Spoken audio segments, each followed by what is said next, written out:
The man in the mirror. She married him, but the mirror told the truth. Welcome to ZayneTV, where African stories breathe.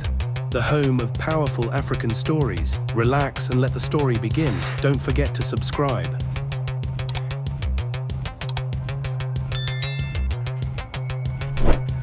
Love can blind the eyes, but truth does not need permission to reveal itself. In the quiet village of Zulu lived Ngozi, a young, beautiful, gentle, kind, hard-working girl. She met Tochi, a young, gentle guy. He was like an answered prayer whispered at dawn. He was handsome, soft-spoken, always there when she needed him. He never raised his voice, never showed anger, never failed her. He was too perfect, too good to be true. She fell in love with him. Their love moved faster than the village wing. Ngozi and Tochi had known each other for only 2 months when he placed a ring on her finger and fixed a wedding date without delay. Everything happened so quickly, there was barely time to ask questions. Whenever Ngozi asked to visit his village, Tochi's smile would fade. He said his parents were long gone, and that his village was filled with evil, a place no good woman should step into. Out of love and trust, Ngozi never insisted. She told her parents. Her parents disagreed and insisted she visited, but she told them not to worry about it. On the day of the wedding, a few men arrived with Tochi. They called themselves his kinsmen. They spoke little. They avoided questions. Their faces were unfamiliar to everyone. No one knew them. No one could trace them. Yet the drums beat, the prayers were said, and Ngozi became a wife, without knowing that the men beside her husband were not his people at all, but strangers he had paid to wear the faces of family. On the day of their traditional marriage, the village rejoiced. An old woman whispered with envy, "Where did this man come from?" A villager responded to her, "It doesn't matter. What matters is he loves her so much." Ngozi was very happy. She believed she had found peace. She did not know peace can also be a disguise. Inside their room, Tochi avoided mirrors. Even in dim light, he angled his body away from them. As she combed his hair, he studied the wall, not his reflection. When she lifted a small mirror toward him, he laughed too quickly, too loud. A laugh meant to end the moment. He said to her, "Mirrors attract unnecessary thoughts." He reached out and turned the mirror face down on the table. The room felt smaller after that. She noticed the pause, the way his hand lingered, the silence that followed. For a moment, a question rose to her lips. She swallowed it. Love had taught her how. The mirror stayed face down. So did the truth. Love makes excuses. Fear waits patiently. On a Saturday morning, Ngozi went to the market to get foodstuffs. On her way, an old woman suddenly clutched Ngozi's wrist. Her grip was dry and cold. Ngozi froze.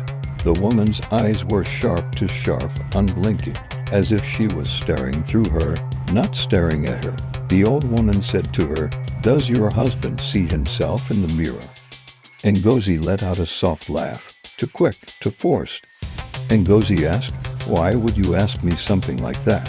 The old woman loosened her grip, finger by finger, never breaking eye contact. The old woman replied, "Because some men do not own their faces, and some marriages are only borrowed time." A gust of wind swept through the market. Ngozi turned to look back. The old woman was gone. Only the echo of her words remained. Ngozi stood before the mirror, her hands trembling. The room felt colder than before. She lifted the mirror and fixed it against the wall, her breath shallow, her heart pounding like a drum in her ears. Ngozi said, "Tochi, come here, stand with me." Behind her, silence. Then, footsteps. Tochi stopped just behind her, the smile he always wore drained from his face. Slowly, unwillingly, he stepped into place beside her. Ngozi opened her eyes. She screamed. In the mirror, she stood alone. No husband, no shadow, no reflection where Tochi should have been.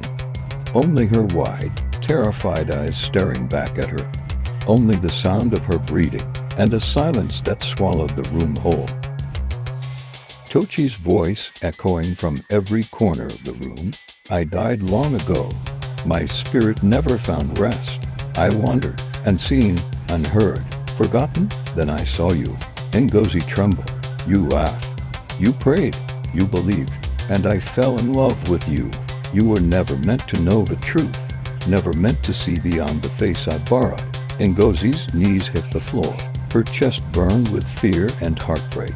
She had married a wandering spirit, a love born of death, a secret never meant to be uncovered. And now, the dead had been exposed. She collapsed. She had not married a man. She had married a lie-wearing skin. At dawn, Ngozi gasped awake, her body drenched in sweat, her throat raw from screaming. For a moment, she thought it was a nightmare. Then she saw the mirror, cracked. Ngozi didn't think. She ran. Barefoot, breathless, she burst into her parents' compound. Collapsing at their feet, words poured out between sobs, the voice without a body, the mirror, the confession, the love born of death. As she spoke, her mind flashed back, how Tochi never took her to his village, how he said it was cursed, how he said his people were gone, how he controlled where she went and what she saw. The truth burned. Her parents did not hesitate. Before sunrise, they took her for cleansing. Prayers rose. Incantations broke. Sacred water touched her skin. The bond began to tremble. From nowhere, Tochi screamed, not in pain, but in exposure. The mirror shattered. The room shook, and the wandering spirit that once called himself her husband vanished. Ngozi lived, but she never ignored signs again. Love may be blind, but truth never lies. Some doors open too fast. Some loves hide what the heart cannot see. Ngozi trusted. She loved. She almost lost everything. Not every voice is kind. Not every path is safe. Before you give your heart, watch, listen, ask questions. Love should give life, not bind you to the dead. This is more than a story. It's a warning.